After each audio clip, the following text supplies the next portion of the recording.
पुण्यातील कमला नेहरू रुग्णालयात संशयित बांगलादेशी नागरिक घुसल्याची माहिती समोर आली आहे। आता रुग्णालय प्रशासनाकडून खबरदारी म्हणून रुग्णांना बाहेर काढण्यात आलेलं आहे। कमला नेहरू रुग्णालय आणि रुग्णालय परिसरात सध्या भीतीचं वातावरण पसरलं असून पुणे पोलीस घटनास्थळी दाखल झालेत। 3 संशयित बांगलादेशी नागरिकांना ताब्यात घेतल्याची माहिती मिळते आहे।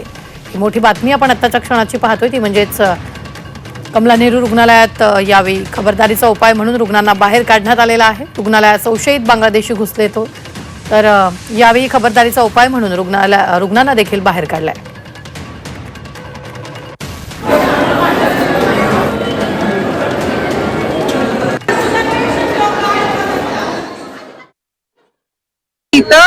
त्यांनी ते जे इसम आहेत त्यांनी इथं काउंटरला येऊन बंदूक दाखवलेली आणि हे जर बंदूक दाखवली आहे म्हणजे हे किती चुकीचा प्रकार आहे। आतंकवादी बांगलादेशी आपल्या पुणे शहराच्या मध्यवर्ती जे हॉस्पिटल आहे कमला नेहरू तिथं जर घुसून असं जर कृत्य करत असतील तर ती अतिशय अपमानास्पद गोष्ट आहे। पोलीस त्यांना घेऊन गेलेले आहेत। तर हे जर गव्हर्नमेंटचं हॉस्पिटल आहे सगळ्यात मोठा मुद्दा हाच येतो की हे जर गव्हर्नमेंटचं हॉस्पिटल आहे तर इथं निदान 2 पोलीस तरी तैनात पाहिजेत।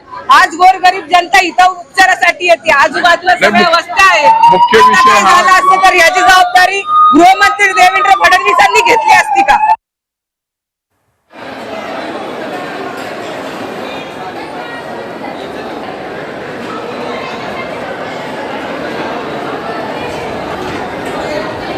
तर आपण यावेळी पाहतोय 3 संशयित बांगलादेशींना ताब्यात घेतल्याची माहिती मिळते। खबरदारी म्हणून रुग्णांना बाहेर काढण्यात आलेला आहे आणि पोलिसांचा चोख बंदोबस्त यावेळी तैनात करण्यात आलेला आहे।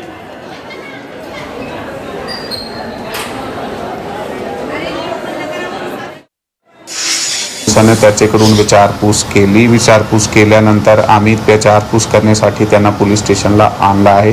कारण नागरिकांनी आणि तिथे काम करणारे जे वैद्यकीय स्टाफ आहे त्यांनी संशय व्यक्त केल्यामुळे आम्ही त्याची जे तपासणी आहे ते करणे गरजेची आहे। त्यामुळे त्याची सध्याची जे व्हेरिफिकेशन चालू आहे त्याच्याकडे त्यांनी जे आधार कार्ड आणि डॉक्युमेंट आमचे समोर सादर केले आहे त्याची आम्ही सध्या चौकशी करीत आहोत की नेमके हा जे ॲड्रेस आणि आधार कार्ड त्याचे आहे ते नेमके कुठले आहे, ते किती दिवसापासून शहरात राहत होते आणि नेमका ते इथे कोणत्या कामासाठी आले होते।